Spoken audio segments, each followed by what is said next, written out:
خب در این جلسه سیمای دیگری رو از سیمای بانوان صدر اسلام با هم خواهیم خوند. سیمای بانوی بزرگواری که پسر ایشون زبان زد هست بین صحابه، ابن مسعود.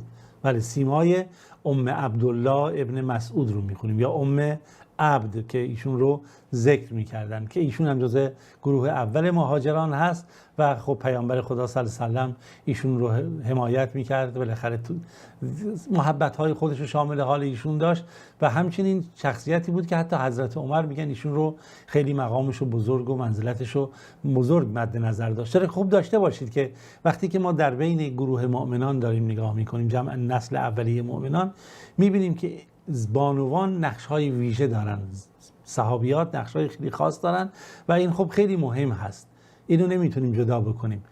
عمدتاً به خاطر همینه که الان ما چندین ماه تا داریم در مورد قصه صحابیات میخونیم، حتی اگر شده قصه کوتاه باشه اسم اینها رو برده باشیم، فقط برای اینکه ما بیشتر بتونیم آشنا بشیم. ولی این صحابی بزرگوار ما مادر یکی از بزرگترین اصحاب پیامبر و اصحابی که جزو نجبا و علما حساب میشه، اون هم عبدالله ابن مسعود هست. اولین کسی است که در قرآن مکه رو آشکار، در مکه قرآن رو چکار کرد؟ آشکارا تلاوت کرد و جزو سابقین اولین هست و جزو بزرگواران صدر اسلام به حساب میاد. ایشون هم 2 تا هجرت رو داشته، هجرت مدینه حبشه داشته، هجرت مدینه داشته. عبدالله ابن مسعود در جنگ بدر و تمام غزوات دیگه کنار رسول خدا صلی الله علیه و سلم هست و خب روایات فراوانی از علم ایشون و اینها همه خب در تاریخ نقل شده. خب پس تصور کنید مادر این شخص ام عبدالله ابن مسعود، ببینید خب چه شخصی هستش که جزو که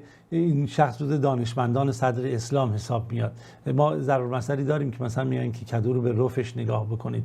واقعا این اصل اصالت ها و این تربیت ها بسیار اهمیت داشت و ابن عبدالله ابن مسعود کسی بود که زیاد نزد پیامبر خدا صلی الله علیه و سلم رفت آمد داشت، پیامبر هم به ایشون توجه داشت. بله، مادر ایشون ام عبد یا همون ام عبدالله بنت عبدود یا عبدود هستش که از قبیله هذلی هست. ایشون از همون ابتدا جزء نسل اولیه است که مسلمان شده و جزء صحابیات هست و گفتیم که پسر ایشون هم جزء چند نفر معدودی هست که در مسلمان شدن، شاید 6 نفر یا 7 نفری است که مسلمان شده، قبل از ایشون مسلمان شده باشه. یعنی این سبقت دینی رو هم عبدالله بن مسعود داره. و خب ما وقتی که نگاه میکنیم به تاریخ میبینیم که مادر ایشون بالاخره کنار ایشونه، با ایشونه و این فضایل رو هم داره. خود ام عبدالله هم جدا از این که پسر خودش عبدالله بن مسعود به خونه رسول خدا صلی الله علیه و سلم رفت آمد زیادی داشت، ام عبدالله هم به خونه رسول خدا صلی الله علیه و سلم رفت آمد زیادی داشت، هم خودش هم دخترش، تا جایی که همه حساب میکردن که ایشون جزء اهل بیت پیامبر حساب میشه. اشاره که در روایت صحیح است که ابو موسی اشعری نقل میکنه، میگه من و برادرم از یمن رفتیم و بالاخره مدتی اونجا بودیم و ما میدیدیم که کسی رو نمیدیدیم، میدیدیم که کسی رو جز عبدالله بن مسعود مادرش نمیدیدیم که حساب می‌زنیم، می‌دیدیم که همش رفت آمد میکنه و ما پیش خودمون این گونه حساب میکردیم که اینها اهل بیت پیامبرن به خاطر رفت آمد زیاد و ملازمتی که با خونه پیامبر داشتن. حتی در روایتی اومده لکثرت دخولهم و خروج علی عباس، اینا تو خونه پیامبر رفت آمد داشتن، ما اینا رو جزء اهل بیت حساب میکردیم. و خب شخصیتی مثل ابو موسی اشعری وقتی داره چنین مسئله رو نقل میکنه و این عالم بزرگوار که خب رصد میکرده این صحابیه و خانواده ایشون رو، نشون دهنده این هستش که واقعا مقام و منزلت ام عبدالله در نزد پیامبر خدا صلی الله علیه و سلم و ارتباطات چگونه بوده. حتی خود در مورد عبدالله ابن مسعود قبلا ما گفتیم که نگاه بکنید، حالا میگم مادر رو بخواد بشناسید، به فرزند نگاه کنید. داستان مشهوری هست در مورد تربیت ایشون که ایشون رو به صحرا فرستاده بودن، بالاخره گوسفندها رو داده بودن و ابن سعد نقل میکنه که میگه عبدالله ابن مسعود تعریف میکنه، میگه من پسر بچه‌ای بودم، نوجوانی بودم که گوسفندای عقبه ابن ابی معیط رو میچروندم. میگه پیامبر خدا صلی الله علیه و سلم ابوبکر اومدن در حالی که از قریش مشرکین فرار میکردن. خوب سنر داشته باشین. بعد به من گفتن ای بچه، سر بچه یا نوجوان فلان، میتونی به ما از این شیرایی که داری بدی ما بنوشیم؟ من گفتم نه، به من امانت داده شده اینها و من کسی نیستم که از اون چیزی که از این شیرهایی که هست به شما بدم. میگه پیامبر خدا صلی الله علیه و سلم رو من کرد که آیا یک گوسفند ماده‌ای هست که دیگه از زایمان افتاده باشه و دیگه شیری نداشته باشه که دیگه نیاز نشه؟ گفتم خب هست. گفت پس برای من اونو بیار اونجا، بیار کار دارم. میگه آورد پیامبر خدا صلی الله علیه و سلم بالاخره مسح کرد اون قسمت که شیر گرفته میشد از همون گوسفند مثلا که از شیر افتاده بودم، بعد میگه اون شیردانش پر شد و بعد ابوبکر سنگی رو آورد و بالاخره مثل ظرفی باشه دوشید و بالاخره میگه از اون ابوبکر نوشید، پیامبر خدا صلی الله علیه و سلم نوشید و حتی به خود من دادن. بعد پیامبر خدا گفتم که یا رسول الله اون دعایی که خوندید به من یاد بدید، چون ایشون هنوز نمیدونه ماجرا چی بوده. علمنی من هذا القرآن، به من یاد بدید یعنی این قرآن رو.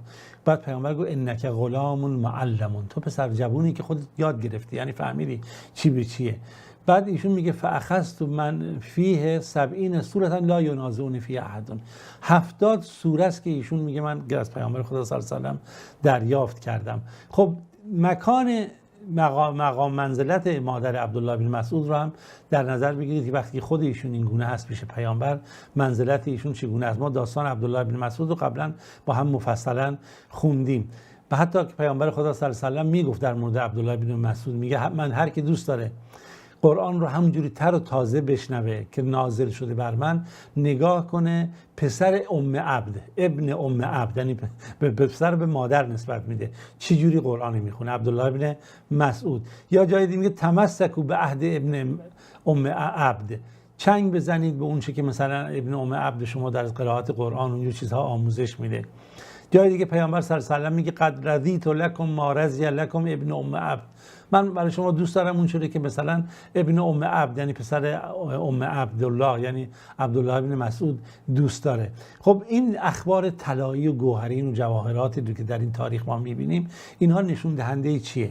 امام طبرانی نقل میکنه در حدیثی از ابودردا رضی الله عنه، میگه رسول خدا صلی الله علیه و سلم به ابن مسعود دستور داد که بلند بشه خطبه بخونه و ایشون هم بلند شد و شروع کرد خطبه خوندن. خب پسر جوانی بود که گفت یا ایها الناس ان الله عز وجل ربنا، خداوند عز وجل پروردگار ماست، اسلام دین ماست، قرآن امام ماست و این خانه ای که شما میبینید کعبه قبله ما هست و این شخص هم که اینجا هست میبینید پیامبر ما هست و اشاره به پیامبر خدا صلی الله علیه و سلم کرد.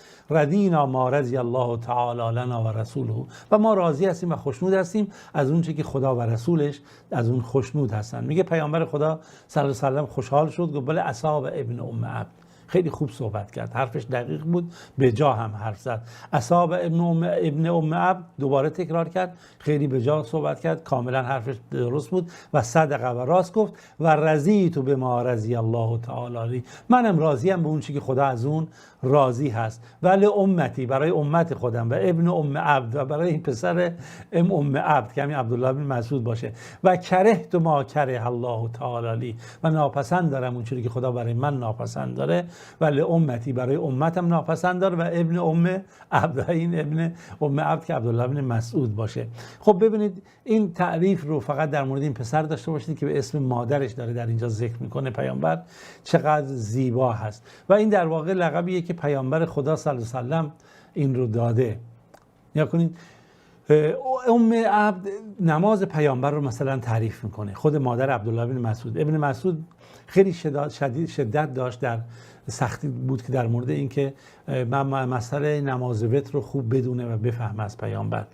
خب حالا چیکار باید میکرد؟ از مادرش میپرسید. این که مادرش میفرستاد خونه پیامبر خدا صلی الله علیه و سلم، یا میرفت میگفت نگاه کن پیامبر نماز وتر رو چگونه نماز میخونه و برای من خبر دقیق رو بیار. و ایشون هم خب نقل میکرد این گونه، میگه من دیدم که مثلا پیامبر خدا صلی الله علیه و سلم قنت فی الوتر قبل الرکوع، مادره میگه که من دیدم پیامبر دعای قنوت خون قبل از اینکه به رکوع بره. خب این روایاتی که در این مورد میاد، من فقط خواستم که بدونید که اینها چقدر براشون مهم بوده و این مسئله هست.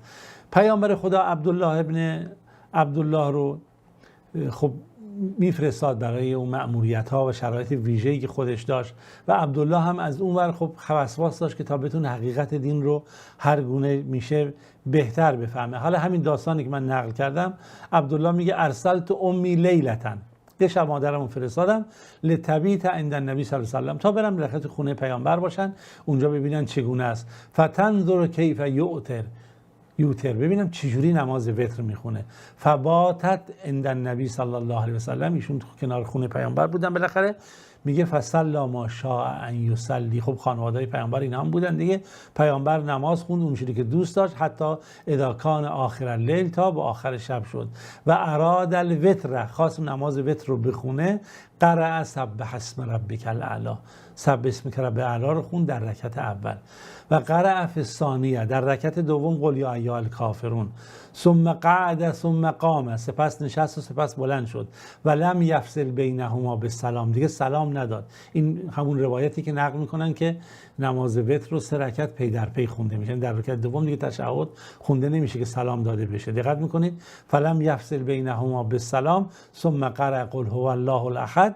و حتی اذا فرغ، تا اینکه تموم شد، کبره، تکبیر گفت. ثم قنت، سپس دعا کرد. فدعا به ما شاء الله، اونچه که براش امکان داشت پیامبر چیکار کرد؟ دعا کرد. ان یدعوه ثم کبر و رکع، سپس تکبیر گفت و رکوع کرد و بالاخره ادامه داد، نماز رو تمامش کرد. نیا کنید این روایات رو داشته باشید، شما میفهمید این ارتباطات نزدیک چگونه هست. درصد ام عبدالله یا ام عبد، مادر عبدالله ابن مسعود، جزو مهاجران اولیه است. به ویژه نقل میکنن حضرت عمر نسبت به ایشون خیلی توجه خاص داشت و از اون حقوقی که از بیت المال میداد به زنای مهاجر، به ایشون هم همینجوری حقوق نزدیک 2000 درهم میداد، مثل صفیه بنت عبدالمطلب، اسما بنت امیس و ام کلثوم ابن عقبه و اسما بنت ابوبکر و ام عبدالله و دیگران زنان صحابیه که جزو مهاجرین اول بودن. به ایشون هم عمر چیکار میکرد؟ توجه داشت و خیلی سفارش میکرد به این بانوان صدر اسلام. عمر خیلی نسبت به این بانوان صدر اسلام اهمیت میداد و میگفت اینها رو در نیکی بهشون نیکی بکنید. و نقل شده که وقتی که ایشون فوت کرد، نقل شده که ام عبدالله پسرش عتبه ابن مسعود پسرش فوت کرد و عمر گفت وایسین تا مادر هم بیاد، که انتظرها، مادرش بیاد.